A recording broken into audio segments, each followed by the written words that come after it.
¿Cuántas veces has sentido que cuanto más te esfuerzas por conectar con alguien, más parece alejarse? ¿Cuántas veces has revisado un mensaje antes de enviarlo, buscando las palabras exactas que lo hagan quedarse, que lo hagan sentir algo, que lo hagan volver? ¿Y cuántas veces, después de todo ese esfuerzo, de toda esa energía invertida, has terminado sintiéndote más sola que antes de empezar? Existe una paradoja en el corazón de las relaciones humanas que muy pocas personas se atreven a mirar de frente. Y es esta: lo que más deseamos obtener del otro, con frecuencia se aleja en la medida exacta en que lo perseguimos, no porque el otro sea cruel, no porque no merezcas ser amada, sino porque hay algo en la naturaleza del deseo humano, algo profundo y antiguo, que responde no a la desesperación sino al misterio, no a la urgencia sino a la presencia, no al ruido sino al silencio. Y hoy quiero hablar contigo sobre ese silencio, no el silencio del abandono, no el silencio del castigo, no ese silencio frío que usamos cuando estamos heridas y no sabemos cómo decirlo, sino otro tipo de silencio, uno que tiene una textura completamente distinta, un silencio que no viene del miedo, sino de la plenitud, un silencio que no vacía la relación, sino que la llena de algo que no puede nombrarse fácilmente, pero que se siente inmediatamente.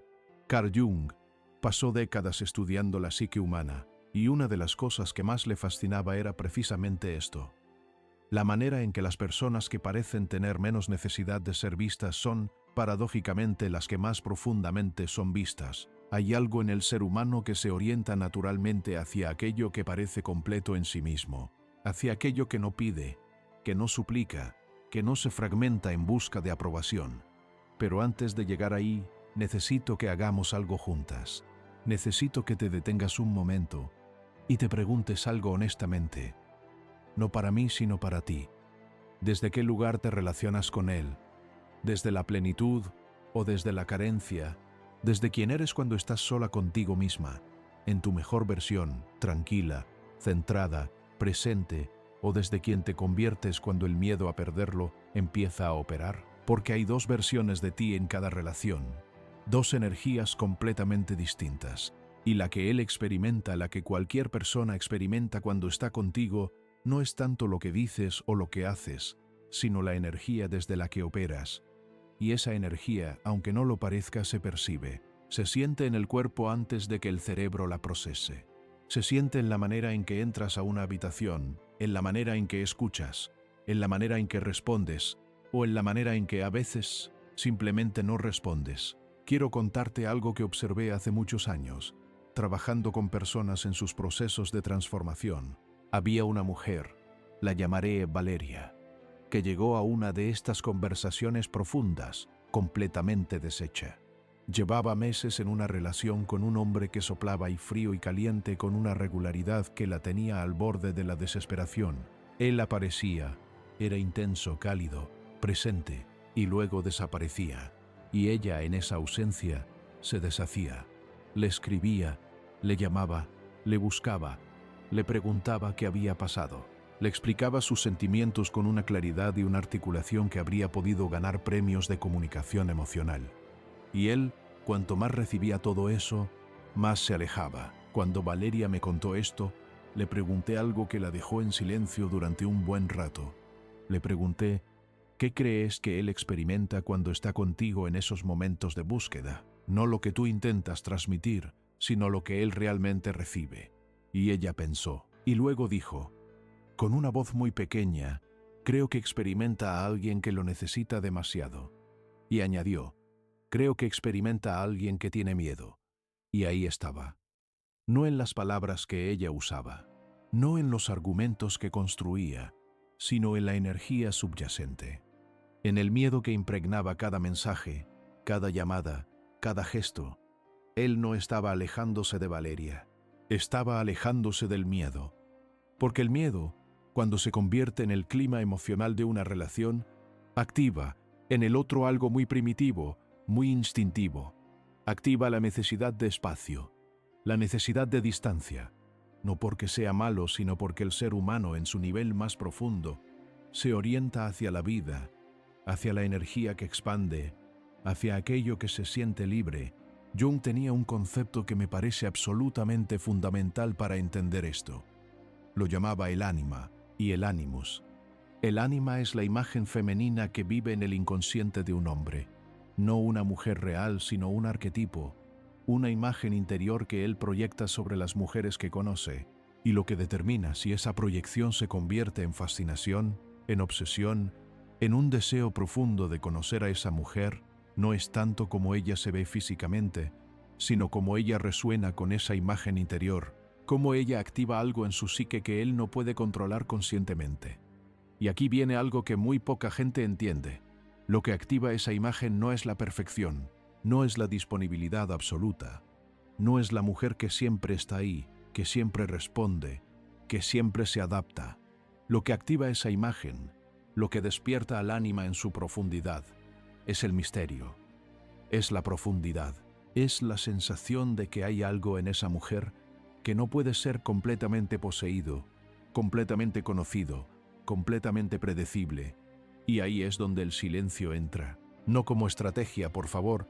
Necesito que entiendas esto desde el principio. No como un juego de poder.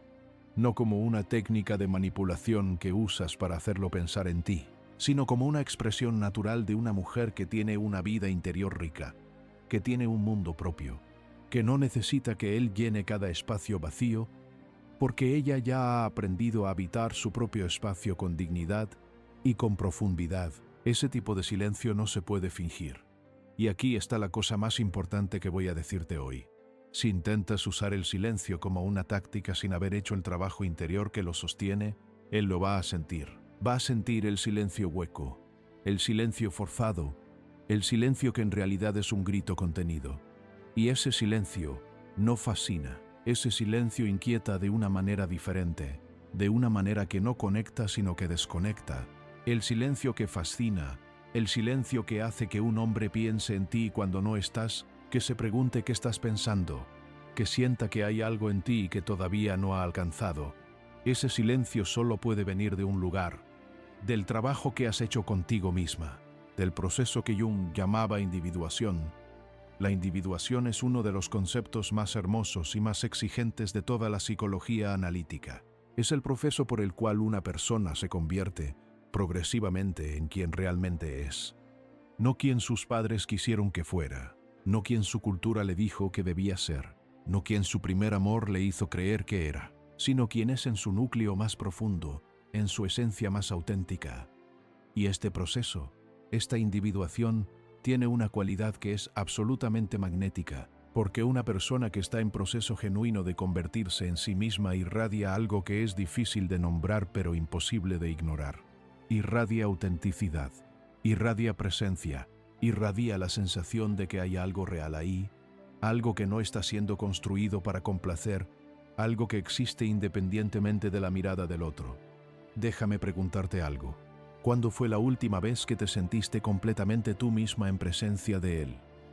No la versión de ti que intenta ser suficientemente interesante, suficientemente deseable, suficientemente equilibrada, sino simplemente tú, con tus contradicciones, con tus silencios, con tus pensamientos que no siempre tienen sentido, con tu humor que a veces no encaja, con tu intensidad que a veces asusta incluso a ti misma. Porque hay algo que ocurre cuando una mujer decide dejar de actuar y empieza simplemente a ser. Algo que cambia en la dinámica de la relación de una manera que ella no puede del todo explicar, pero que él siente en cada interacción. Empieza a haber algo en ella que le resulta inasible, no en el sentido de fría o distante, sino en el sentido de completa, de entera, de que tiene raíces que van muy profundo y que no se mueven con cada viento emocional. Quiero hablar ahora de algo que Jung llamaba la sombra, porque creo que es imposible entender el magnetismo femenino sin entender primero la sombra. La sombra es todo aquello que hemos rechazado de nosotras mismas, todo aquello que aprendimos que no era aceptable, que no era amable, que no era seguro mostrar: la ira, la ambición, la sexualidad, el egoísmo sano, la capacidad de decir no, la capacidad de no estar disponible, la capacidad de tener necesidades propias, que no siempre coinciden con las necesidades del otro. En muchas mujeres, la sombra está llena de poder, de un poder que fue reprimido en la infancia en la adolescencia, en relaciones anteriores donde aprendieron que su poder asustaba, que su fuerza incomodaba, que era más seguro hacerse pequeña, más manejable, más adaptable. Y así, ese poder fue empujado a la sombra. Fue sepultado bajo capas de amabilidad excesiva, de disponibilidad compulsiva, de la necesidad de ser vista como buena, como fácil, como sin problemas. Pero la sombra no desaparece. La sombra se acumula, y cuando se acumula demasiado, empieza a expresarse de maneras que no reconocemos como nuestras. En la ansiedad cuando él no responde, en los celos que parecen desproporcionados, en la necesidad compulsiva de saber dónde está, qué está pensando, si todavía te quiere. En la interpretación catastrófica de cada silencio suyo, ¿ves lo que está ocurriendo? La energía que no has integrado, el poder que no te has permitido tener conscientemente, se está expresando a través del miedo, a través del control, a través de la dependencia emocional. Y esa energía, esa versión de tu sombra que no ha sido integrada, es exactamente lo que aleja a los hombres, no porque seas demasiado, sino porque estás siendo demasiado de algo que no es realmente tuyo. Estás siendo demasiado ansiosa cuando en realidad eres poderosa. Estás siendo demasiado necesitada cuando en realidad eres profunda. Estás siendo demasiado controladora cuando en realidad eres intensa. La diferencia entre la mujer que fascina y la mujer que agota no está en sus características objetivas. Está en la relación que tiene con su propia sombra. La mujer que ha empezado a integrar su sombra, que ha empezado a reclamar su poder, su ira, su profundidad, su capacidad de estar sola y de estar bien. Esa mujer tiene una presencia que es difícil de ignorar, porque no está pidiendo al otro que complete lo que le falta. Está ofreciendo lo que tiene. Y hay una diferencia abismal entre esas dos energías. Recuerdo a otra persona que acompañé en su proceso. La llamaré Claudia. Claudia era una mujer extraordinariamente inteligente, con una vida profesional brillante, con amigos que la adoraban, con una capacidad de análisis que dejaba a cualquiera sin palabras, pero en sus relaciones románticas se convertía en otra persona. Se volvía pequeña, se volvía complaciente, perdía su voz, su opinión, su centro de gravedad, y los hombres con los que se relacionaba invariablemente terminaban perdiéndole el respeto, no porque quisieran hacerlo, sino porque ella misma se lo estaba cediendo. Un día durante una de nuestras conversaciones, Claudia dijo algo que nunca he olvidado. Dijo: creo que tengo miedo de que si muestro quién realmente soy, si muestro mi fuerza, mi opinión, mi capacidad de no necesitarle, se vaya. Y le pregunté: ¿y si lo que en realidad ocurre es que cuando te haces pequeña, cuando te vuelves predecible y disponible, y sin fricción, él pierde el hilo que lo conectaba contigo? Y si lo que le hacía querer conocerte era precisamente esa versión de ti que ahora escondes.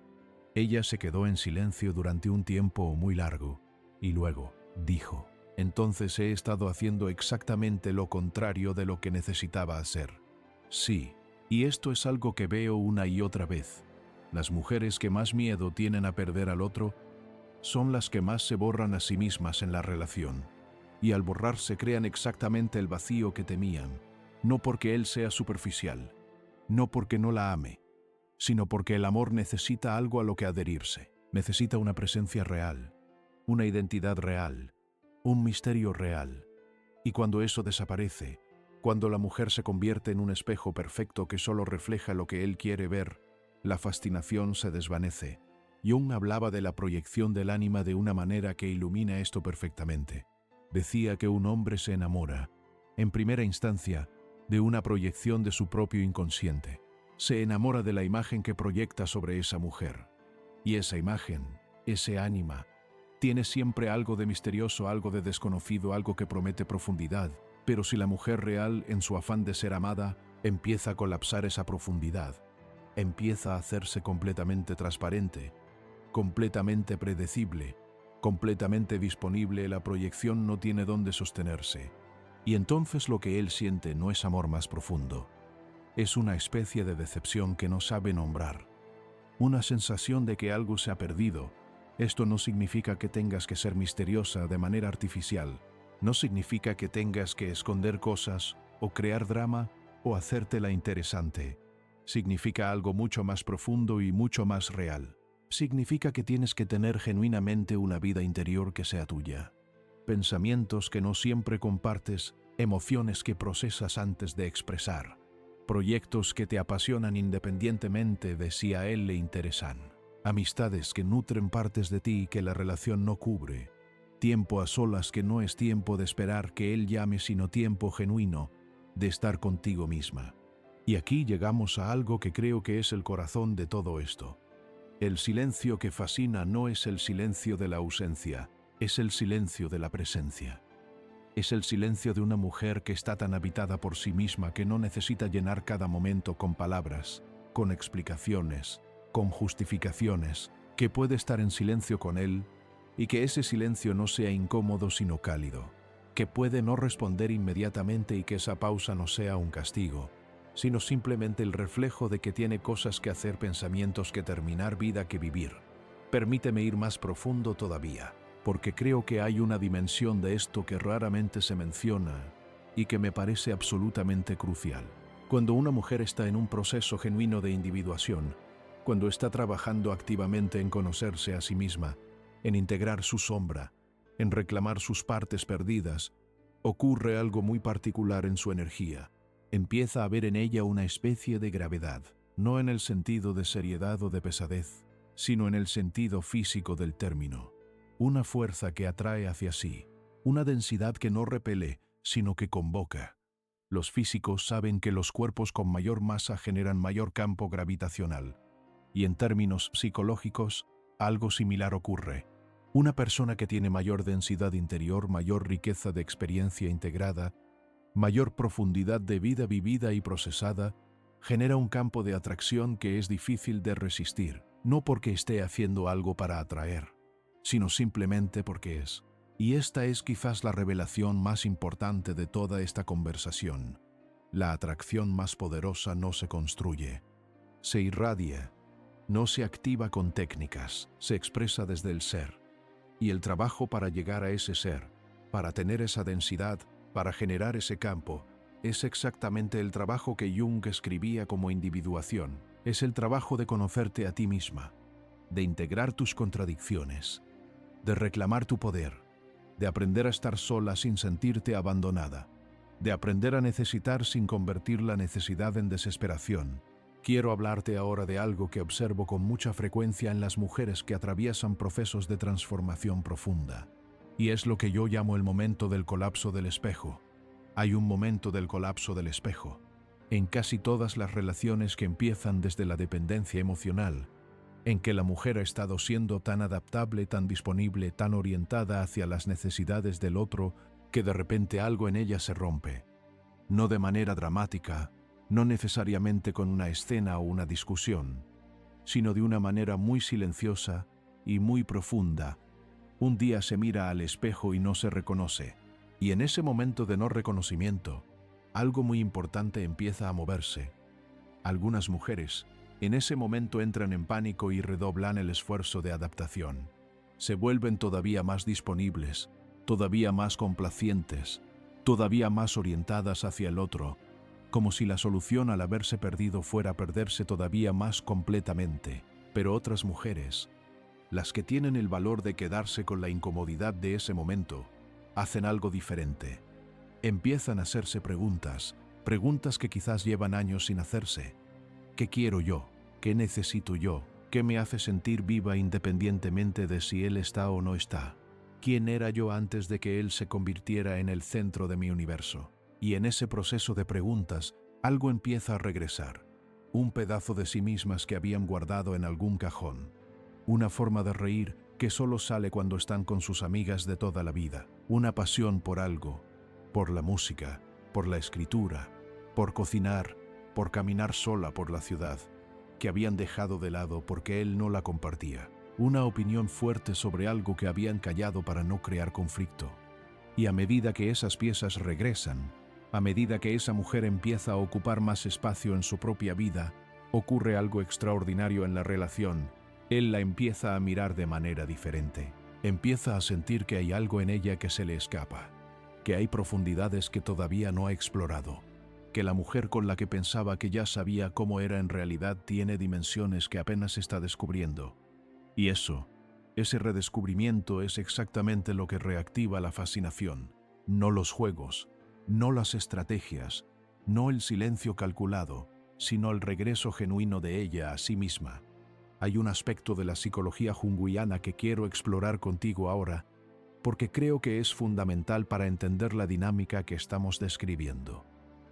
Jung hablaba de los arquetipos, y uno de los arquetipos femeninos más poderosos, el que más profundamente activa el inconsciente masculino, es lo que podríamos llamar la mujer que contiene multitudes. No la mujer perfecta, no la mujer sin defectos, sino la mujer que tiene en sí misma algo de la gran madre, la que nutre y contiene, algo de la diosa salvaje, la que es libre e indomable, algo de la sabia, la que ve más allá de lo obvio, y algo de la doncella, la que todavía tiene la capacidad de sorprenderse y de maravillarse. Cuando una mujer ha integrado estas diferentes dimensiones de sí misma, cuando no ha reprimido ninguna de ellas en favor de la que le parece más aceptable o más segura, cuando puede ser a la vez tierna y feroz, suave y directa, disponible y con límites, entonces tiene una complejidad que es genuinamente fascinante, porque no se puede predecir completamente. Porque cada vez que él cree que la conoce, descubre una nueva faceta, porque hay en ella algo que siempre está más allá de lo que ya conoce, y esa imposibilidad de ser completamente poseída en términos psicológicos, es lo que genera la obsesión sana, no la obsesión tóxica que viene del trauma y de la inseguridad, sino la obsesión que es en realidad un deseo profundo de conocer, de explorar, de ir más adentro, la obsesión que es en realidad amor, buscando su camino hacia la profundidad. Déjame contarte algo más sobre Valeria, porque su historia no terminó donde la dejé. Después de aquella conversación en la que reconoció que estaba operando desde el miedo, Valeria hizo algo que le costó enormemente. Decidió parar. No parar de una manera estratégica, no parar para ver qué hacía él, sino parar genuinamente, parar de buscarle, parar de explicarse, parar de construir argumentos para convencerle de que valía la pena. Y en ese espacio que se abrió, en ese silencio que no era estratégico sino genuino, Valeria empezó a hacer algo que llevaba años sin hacer. Empezó a escucharse a sí misma. Empezó a preguntarse qué quería ella de esa relación. No qué necesitaba que él le diera para sentirse completa, sino qué quería genuinamente, desde un lugar de plenitud en vez de carencia. Y lo que descubrió fue incómodo. Descubrió que llevaba meses persiguiendo a alguien que en realidad no la hacía feliz, que la intensidad que sentía no era amor sino ansiedad, que lo que la tenía enganchada no era la profundidad de la conexión, sino el patrón de activación y retirada que había aprendido a interpretar como pasión. Esto es algo muy importante que Jung señalaba repetidamente. Muchas veces lo que creemos que es amor es en realidad la activación de heridas antiguas. Nos enamoramos, o creemos enamorarnos, de personas que reproducen patrones conocidos, no porque seamos masoquistas, sino porque lo conocido, aunque sea doloroso, se siente familiar, y lo familiar se siente seguro, aunque en realidad no lo sea. El hombre que aparece y desaparece, que da calor y luego lo retira, que promete profundidad y luego se hace inaccesible, ese hombre no está activando la herida, está activando esa parte tuya que aprendió, quizás muy temprano, que el amor hay que ganárselo, que la presencia de los demás es condicional, que tienes que hacer algo, ser algo, demostrar algo, para merecer ser amada. Y cuando esa herida se activa, la respuesta instintiva es exactamente lo que hemos estado describiendo. Más esfuerzo, más explicaciones, más disponibilidad, más borrado de ti misma, más silencio de la propia necesidad en favor de la necesidad de ser aceptada.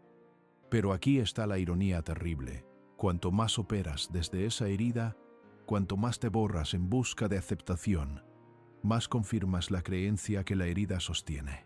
Porque si te borras completamente, si te vuelves completamente disponible y sin fricción, ya no hay nadie ahí que pueda ser genuinamente amada.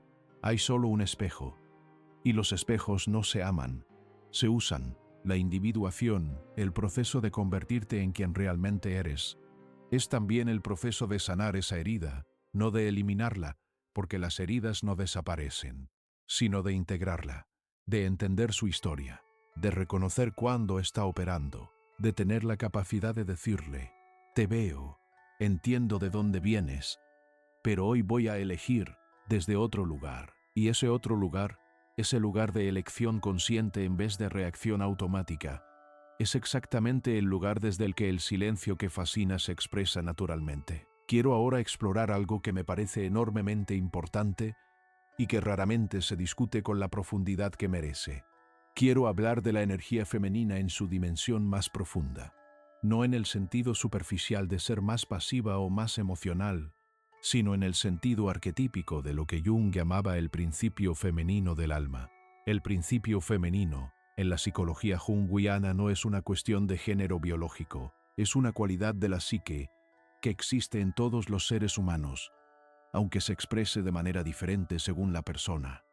Es la cualidad de la receptividad profunda, de la capacidad de contener sin controlar, de la sabiduría que no necesita imponerse porque sabe que la verdad tiene su propio peso, de la paciencia que no es pasividad sino presencia activa y serena, una mujer que está en contacto con esta energía, que no la ha reprimido ni la ha sobrecompensado con una energía de urgencia y de control. Tiene una cualidad que es difícil de describir pero que se reconoce inmediatamente.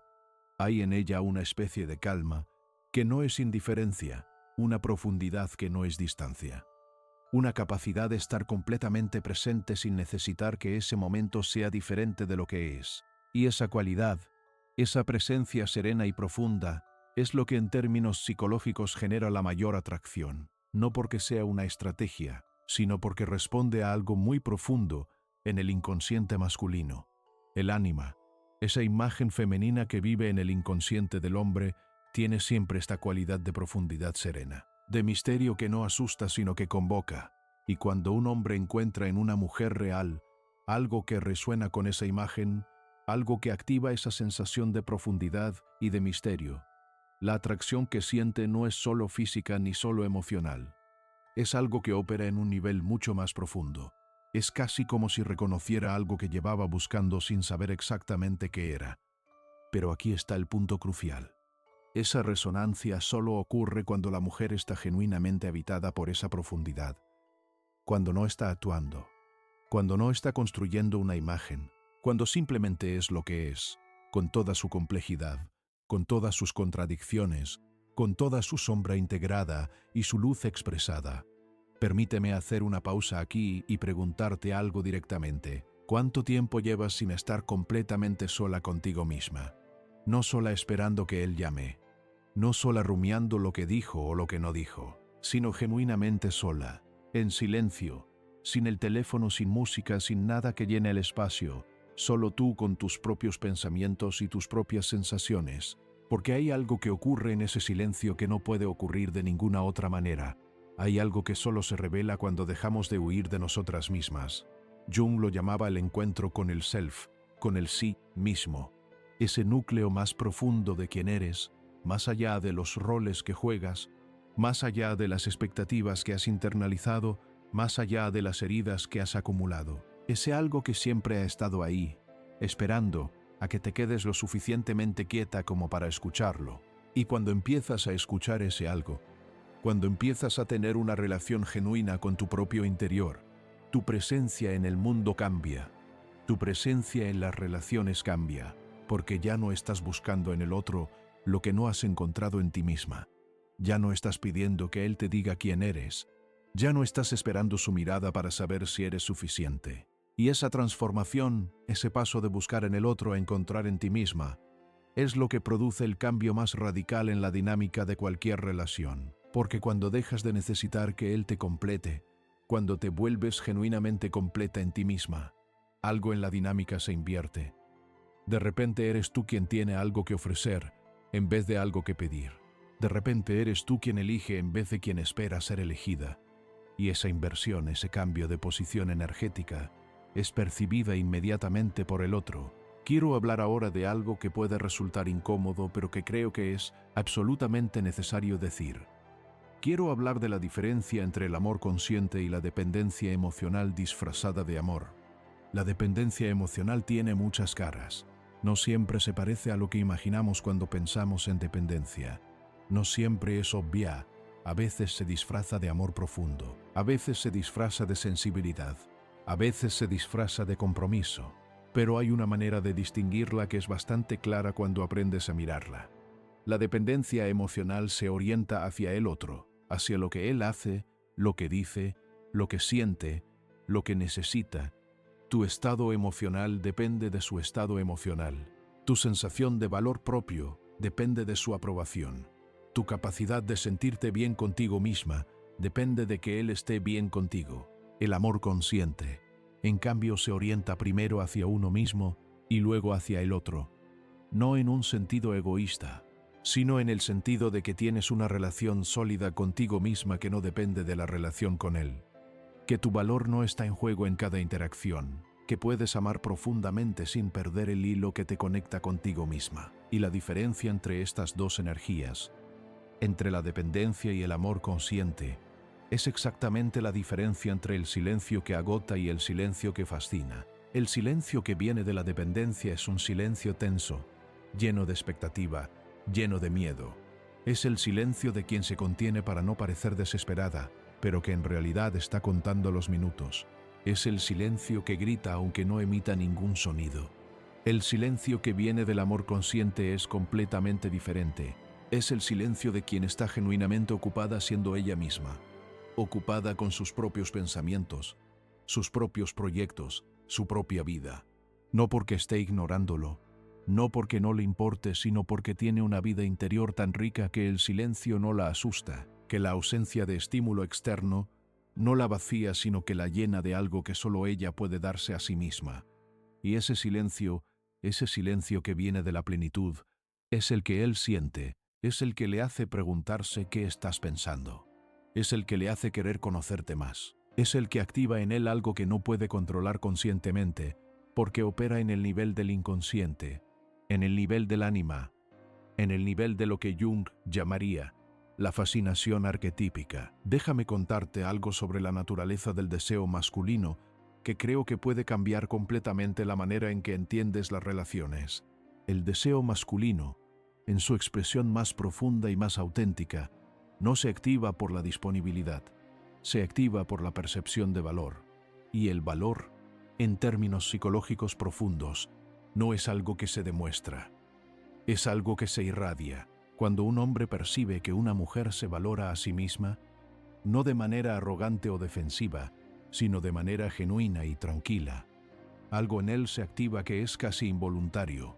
Es como si su psique dijera: ahí hay algo que vale la pena, ahí hay algo que merece atención, que merece esfuerzo, que merece ser conocido. Y la mujer que se valora a sí misma tiene inevitablemente una relación diferente con el silencio. Porque el silencio no la amenaza, porque la soledad no la vacía, porque su valor no depende de ser constantemente validada por él. Y esa relación tranquila con el silencio, esa capacidad de no llenar cada espacio vacío con urgencia y con ansiedad, es percibida por él como una señal de valor, como una señal de que hay ahí una mujer que sabe quién es. Y eso, en el inconsciente masculino, activa algo muy poderoso. Quiero explorar ahora algo que Jung describía como la función trascendente. Es un concepto complejo, pero quiero intentar explicarlo de una manera que sea útil para lo que estamos discutiendo. La función trascendente es la capacidad de la psique de sostener tensiones opuestas sin resolverlas prematuramente. Es la capacidad de estar con la incomodidad, con la incertidumbre, con la paradoja, sin necesitar colapsar esa tensión en una solución rápida. Y esta capacidad, esta tolerancia a la ambigüedad y a la incertidumbre es una de las cualidades más profundamente atractivas que puede tener una persona. Porque la mayoría de las personas, cuando sienten tensión, cuando sienten incertidumbre, cuando no saben exactamente dónde están paradas en una relación, reaccionan de una de dos maneras: o huyen de la tensión, se vuelven distantes, se desconectan emocionalmente, o colapsan la tensión con urgencia, necesitan saber inmediatamente, necesitan definir, necesitan resolver. Pero hay una tercera opción, y es quedarse con la tensión. Es poder decir: no sé exactamente qué es esto todavía. Y eso está bien. Puedo estar aquí, presente, sin necesitar que esto sea algo definido ahora mismo. Puedo disfrutar de lo que hay sin necesitar que sea más de lo que es, sin necesitar que sea menos de lo que podría ser. Esa capacidad, esa tolerancia a la incertidumbre relacional, es extraordinariamente magnética, porque es rarísima. La mayoría de las personas no pueden sostenerla, y cuando alguien puede, cuando hay una mujer que puede estar en la ambigüedad de una relación naciente sin colapsar esa ambigüedad con urgencia, él lo siente. Siente que hay en ella algo que no necesita controlarlo, que no necesita definirlo, que puede simplemente estar con lo que hay. Y eso le da una libertad que paradójicamente lo hace querer quedarse, porque la mayoría de los hombres en su nivel más profundo tienen miedo de ser atrapados, no necesariamente en el sentido consciente, sino en el sentido de que la urgencia del otro activa en ellos una respuesta de huida que es casi instintiva. Cuando sienten que alguien los necesita demasiado, que alguien depende demasiado de ellos para su propia felicidad, algo en ellos se contrae. Algo que dice, esto es demasiado, necesito espacio. Pero cuando están con una mujer que no los necesita para ser feliz, que los desea pero no los necesita, que los valora pero no los idolatra, esa contracción no ocurre. Al contrario, hay una especie de expansión, una sensación de libertad que paradójicamente los hace querer acercarse más. Esto no significa que tengas que fingir que no te importa. Eso sería el otro extremo, igualmente disfuncional. Significa que tienes que trabajar genuinamente en construir una vida, una identidad, una fuente de significado y de alegría que no dependa de él. Que él sea una parte hermosa de tu vida, no el centro de gravedad alrededor del cual todo lo demás orbita.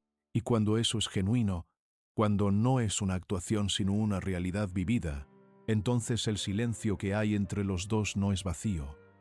Es fértil. Es el tipo de silencio que existe entre dos personas que se sienten bien en su propia piel y que por eso pueden estar juntas sin necesitar llenar cada momento con ruido. Quiero hablar ahora de algo que me parece uno de los aspectos más mal entendidos de la atracción romántica. Quiero hablar de la fricción.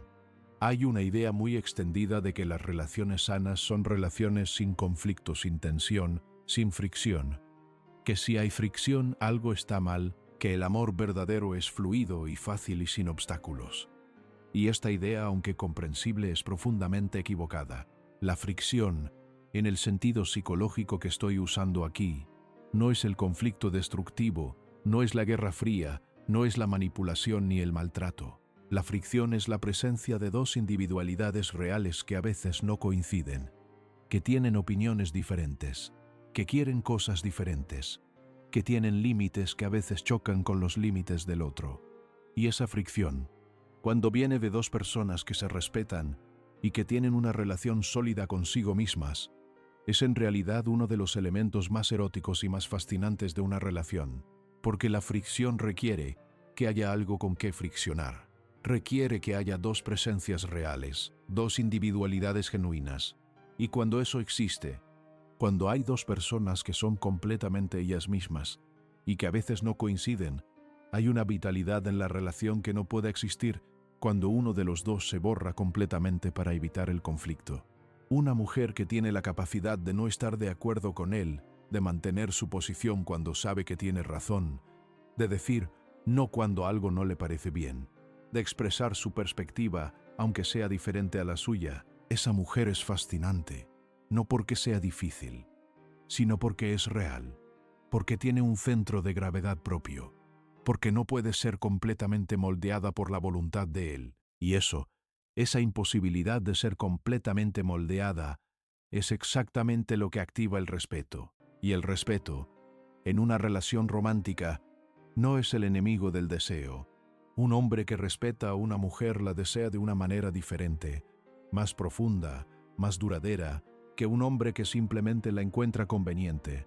Hay algo que quiero decirte ahora que quizás sea lo más importante de toda esta conversación. Algo que puede ser incómodo escuchar, pero que creo que necesitas escuchar. El silencio que fascina, el magnetismo que estamos describiendo, la capacidad de generar ese campo de atracción que hace que él piense en ti cuando no estás, que se pregunte qué estás pensando, que sienta que hay en ti algo que todavía no ha alcanzado, Todo eso no es el objetivo, es el resultado.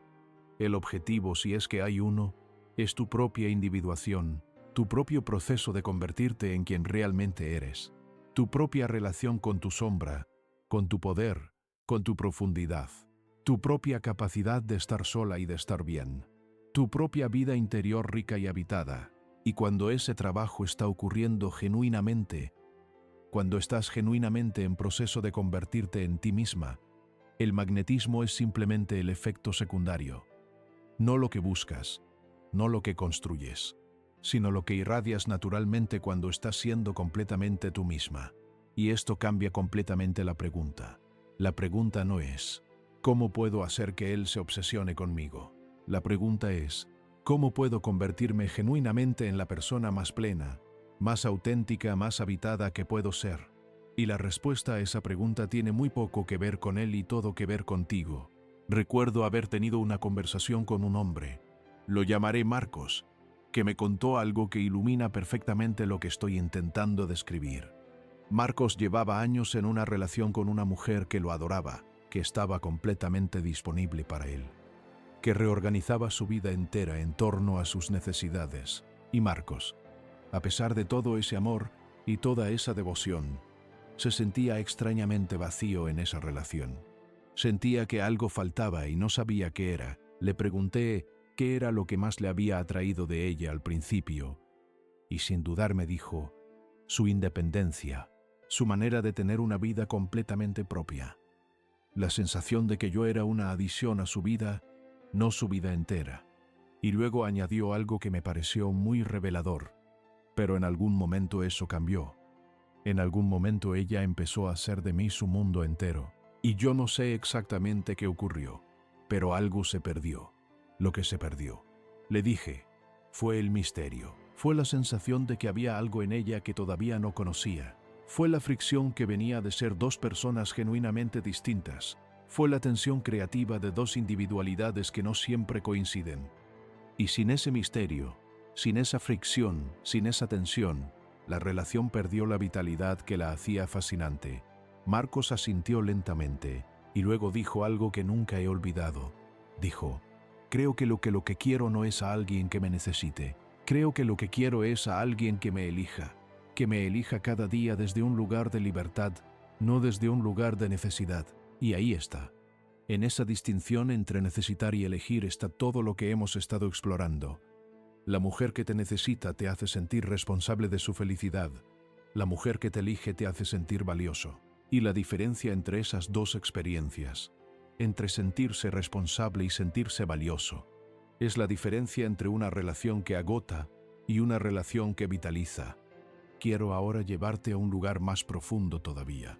Quiero hablar de lo que ocurre en el nivel del inconsciente colectivo, ese concepto junguano que describe la capa más profunda de la psique que compartimos como especie. El inconsciente colectivo está habitado por arquetipos, por imágenes primordiales que han estado con nosotros desde los albores de la humanidad. Y uno de los arquetipos más poderosos, uno que opera silenciosamente en cada relación romántica, es el arquetipo de la diosa, no en el sentido religioso o mitológico necesariamente, aunque ahí también, sino en el sentido psicológico de una presencia femenina que no pide permiso para existir, que no se disculpa por ocupar espacio, que no necesita la aprobación del mundo para saber que tiene valor, que tiene una relación profunda con su propia naturaleza, con su cuerpo, con sus emociones, con su capacidad de crear y de destruir, de nutrir y de soltar. Cuando una mujer está en contacto con este arquetipo, cuando ha empezado a reclamar esta dimensión de sí misma, hay algo en su presencia que activa el inconsciente colectivo del hombre, algo que resuena con imágenes antiquísimas de lo femenino como misterio, como profundidad, como aquello que contiene y trasciende. Y esa resonancia genera una atracción que opera en un nivel que va mucho más allá de lo racional. Esto no significa que tengas que ser perfecta o poderosa en el sentido superficial. Significa que tienes que tener una relación honesta y profunda con tu propia naturaleza femenina, con tu intuición, con tu intuición, con tu intuición, con tu cuerpo, con tu ciclo, con tu oscuridad y con tu luz, con tu capacidad de amar, y también con tu capacidad de soltar. Y esa relación honesta con tu propia naturaleza, esa integración de lo que eres en toda su complejidad, es lo que genera el campo de atracción que estamos describiendo. No la performance de la feminidad, no la actuación de la mujer misteriosa, sino la experiencia genuina de una mujer que se conoce a sí misma y que no tiene miedo de lo que encuentra cuando mira hacia adentro. Déjame hablar ahora de algo muy práctico, porque sé que todo esto puede sonar muy abstracto y quiero llevarlo a algo que puedas sentir y aplicar en tu vida cotidiana. ¿Qué significa en la práctica desarrollar ese silencio que fascina? ¿Qué significa en términos concretos construir esa presencia, esa profundidad, ese campo de atracción que no es estrategia sino ser? Significa, en primer lugar, desarrollar una práctica de soledad, no de aislamiento, sino de tiempo genuino contigo misma, tiempo en el que no estás disponible para nadie, incluyendo él, tiempo en el que estás con tus propios pensamientos, con tus propias sensaciones, con tu propia vida interior. Puede ser una hora cada mañana, puede ser una tarde a la semana, puede ser simplemente el hábito de caminar sola a veces, de cocinar sin música, de estar en el silencio de tu propio hogar sin necesitar llenarlo inmediatamente con estímulos externos. En ese tiempo a solas, empieza a hacerte preguntas que quizás llevas tiempo evitando. ¿Qué te da alegría independientemente de cualquier relación? ¿Qué proyectos o sueños has dejado de lado porque la relación ocupó ese espacio? ¿Qué partes de ti misma has reprimido porque parecían incompatibles con la imagen que intentabas proyectar? ¿Qué te da miedo de ti misma? Esas preguntas incómodas y honestas, son el principio del trabajo de individuación, son el principio del proceso de convertirte en quien realmente eres. Y ese proceso, aunque puede ser doloroso en algunos momentos, es el que produce la transformación más profunda y más duradera. Significa también, en segundo lugar, desarrollar una relación diferente con tus emociones, no de represión, no de explosión, sino de procesamiento. Cuando sientas ansiedad por su silencio, en vez de actuar desde esa ansiedad, en vez de enviar el mensaje o llamar o buscar, date un momento para sentarla, para preguntarle a esa ansiedad qué está tratando de decirte, para reconocer que esa ansiedad no es una señal de que algo está mal en la relación. Es una señal de que algo está siendo activado en ti, y eso que está siendo activado, esa herida, ese miedo merece tu atención, pero no la atención que le da el otro, tu propia atención. Significa también, en tercer lugar, desarrollar una vida que no gire en torno a la relación, tener proyectos que te apasionen, tener amistades que nutran partes de ti que la relación no cubre, tener intereses que cultives por el placer de cultivarlos, no porque te hagan más interesante para él, tener una relación con tu propio cuerpo, con tu salud, con tu energía, que sea tuya antes de ser de nadie más. Y en cuarto lugar, significa desarrollar la capacidad de no responder inmediatamente, no como táctica, insisto, sino como expresión genuina de que tienes una vida que no puede ser interrumpida en cualquier momento, que tienes pensamientos que terminar, conversaciones que completar, momentos que habitar, y que él, aunque te importa, no es la única prioridad de cada instante. Esa capacidad de no responder inmediatamente, cuando viene de la plenitud y no del juego, comunica algo muy poderoso. Comunica que eres una persona con una vida, que tienes un mundo propio, que no estás esperando con el teléfono en la mano. Y eso, esa señal de que tienes una vida que no depende de él, es extraordinariamente atractiva. Quiero ahora hablar de algo que Jung llamaba la proyección y la retirada de la proyección, porque creo que es fundamental para entender no solo la atracción, sino también el amor maduro. Al principio de una relación, lo que ocurre en gran medida es una proyección mutua. Él proyecta sobre ti su ánima, su imagen femenina ideal. Tú proyectas sobre él tu animus, tu imagen masculina ideal. Y en esa proyección mutua hay una intensidad, una magia, una sensación de haber encontrado algo único y extraordinario, que es real en su experiencia aunque no sea completamente real en su objeto. Con el tiempo, inevitablemente, las proyecciones empiezan a retirarse. La realidad de quién es él empieza a emerger a través de la imagen que habías proyectado. Y la realidad de quién eres tú empieza a emerger a través de la imagen que él había proyectado. Y este momento, el momento de la retirada de las proyecciones, es el momento más crítico de cualquier relación. Muchas relaciones no sobreviven este momento, porque cuando la proyección se retira, cuando la magia inicial empieza a desvanecerse, muchas personas interpretan eso como el fin del amor, como la señal de que esta no era la persona correcta, y salen en busca de alguien nuevo sobre quien proyectar de nuevo, repitiendo el ciclo.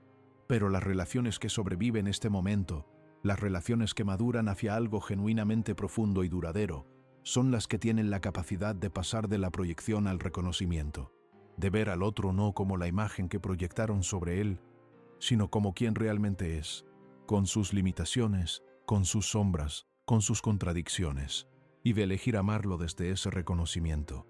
Y para que eso sea posible, para que ese paso de la proyección al reconocimiento sea posible, se necesita exactamente lo que hemos estado describiendo.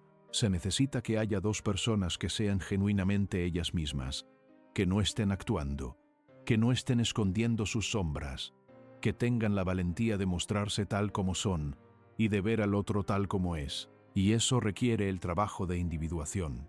Requiere haber hecho el trabajo de conocerte a ti misma, de integrar tu sombra, de reclamar tu poder, de desarrollar esa presencia que no depende de la mirada del otro.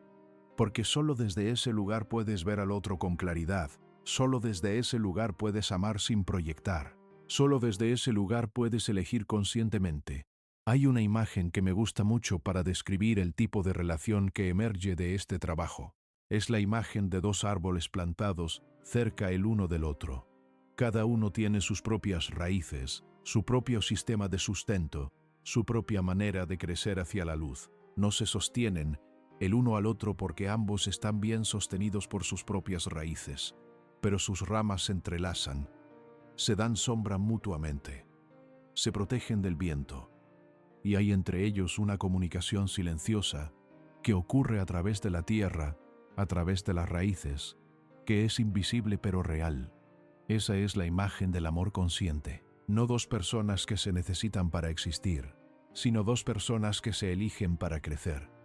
Y el silencio entre esos dos árboles no es vacío, es el silencio de dos presencias que no necesitan demostrar nada, que no necesitan llenar el espacio con ruido para saber que la conexión existe, que pueden estar en silencio juntos y que ese silencio sea más elocuente que cualquier palabra. Quiero acercarme ahora al final de esta conversación con algo que me parece importante decirte. Algo que quizás no has escuchado de la manera en que necesitas escucharlo. Todo lo que hemos estado explorando hoy, el silencio que fascina, el magnetismo que viene del ser y no del hacer, el trabajo de individuación, la integración de la sombra, todo eso no es un camino hacia él, es un camino hacia ti. Y sé que puede parecer que estoy diciendo lo mismo de maneras diferentes, pero no lo es. Porque hay una diferencia fundamental entre hacer el trabajo de individuación para atraerlo a él y hacer el trabajo de individuación porque es lo que tu alma necesita, porque es lo que te hace sentir viva, porque es lo que te conecta con quien realmente eres. Si haces este trabajo para atraerlo, si desarrollas el silencio como estrategia, si construyes la presencia como técnica, estás todavía operando desde el mismo lugar de antes, estás todavía poniéndolo a él en el centro. Estás todavía definiendo tu valor en función de su respuesta. Pero si haces este trabajo porque lo necesitas para ti, porque estás cansada de ser una versión reducida de ti misma, porque hay algo en ti que quiere expandirse, que quiere crecer, que quiere ser completamente lo que puede ser, entonces el resultado será genuino, y el magnetismo que irradias será real, y la atracción que generes no será el objetivo sino el efecto secundario de algo mucho más valioso. Tu propia transformación. Jung decía que el viaje más largo y más importante que un ser humano puede emprender es el viaje hacia sí mismo. Y en ese viaje, en ese proceso de individuación, hay momentos de oscuridad, hay momentos en que la sombra emerge y asusta, hay momentos en que lo que creías que eras se desmorona para dejar espacio a lo que realmente eres. Y esos momentos, aunque dolorosos, son exactamente los momentos en que más te estás convirtiendo en ti misma. Son los momentos en que la crisálida se rompe. Son los momentos en que algo que era pequeño y contenido empieza a expandirse hacia su forma más completa. Y en esa expansión, en ese proceso de convertirte en quien realmente eres, algo en tu presencia cambia de una manera que no puedes fingir y que no puedes construir. Cambia porque es real.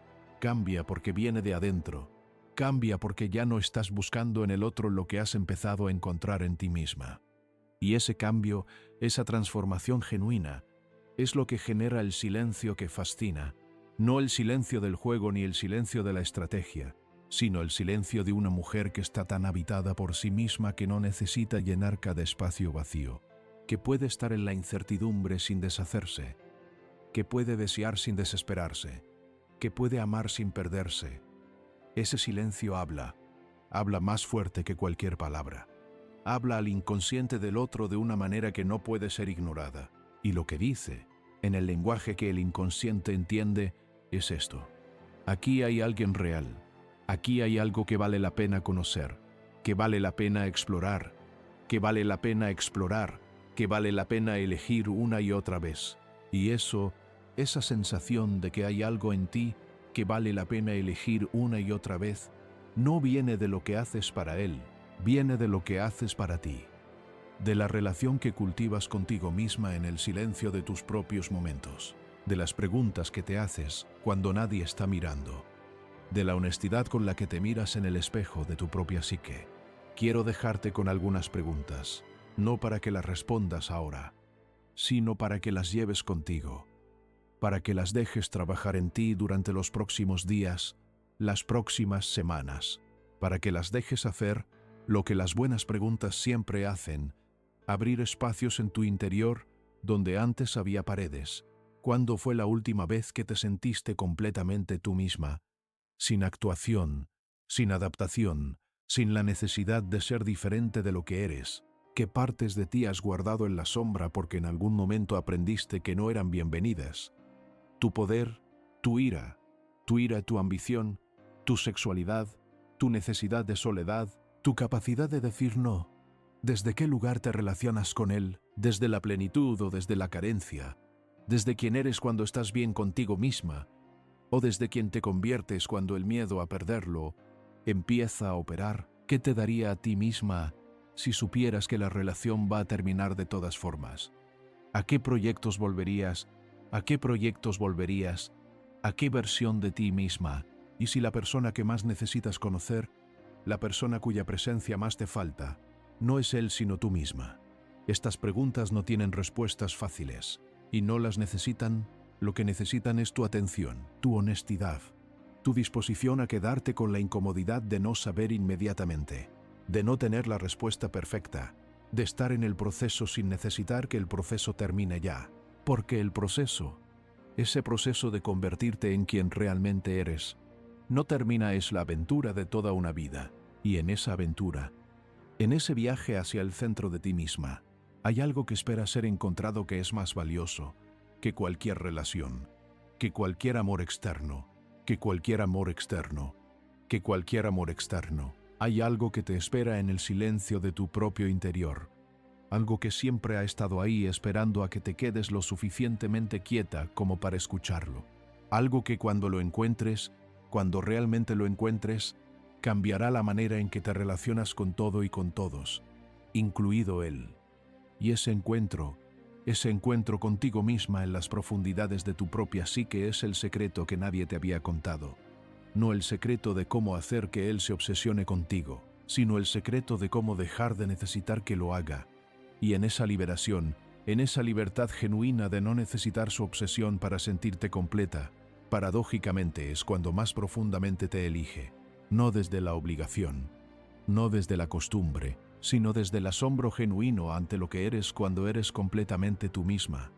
Jung dijo una vez que la vida no vivida en ti es la mayor fuente de enfermedad.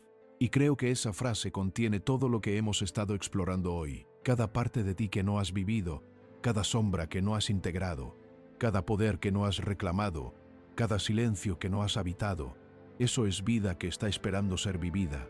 Y cuando empieces a vivir esa vida, cuando empieces a habitar ese silencio, cuando empieces a reclamar ese poder, algo en ti se alinea de una manera que no tiene explicación racional pero que se siente en cada célula de tu cuerpo. Y esa alineación Esa sensación de estar completamente en ti misma, completamente presente, completamente real, es el origen de todo lo demás, del magnetismo, de la presencia, del silencio que fascina, del amor que elige, de la relación que vitaliza en vez de agotar.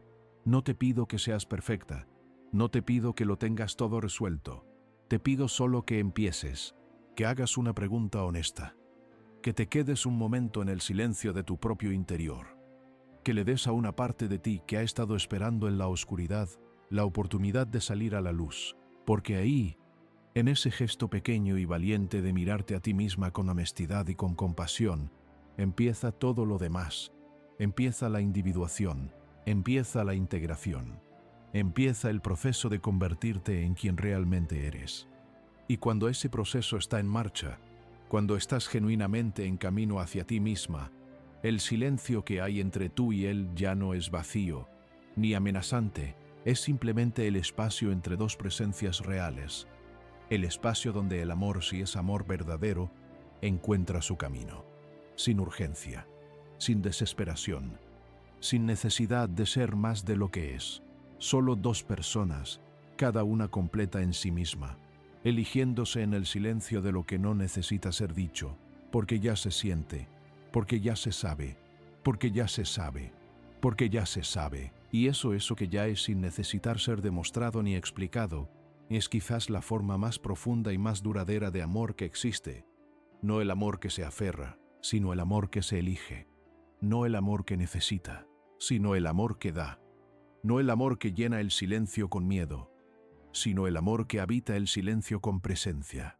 Ese es el secreto, no del silencio que manipula, sino del silencio que revela, el silencio que dice sin palabras, sin estrategias, sin juegos: estoy aquí, soy real, soy completa, y si me eliges, te elijo, pero si no lo haces también estoy bien, porque al final esa es la mayor libertad, y la mayor atracción, y el mayor amor que puedes darte a ti misma y ofrecer al mundo.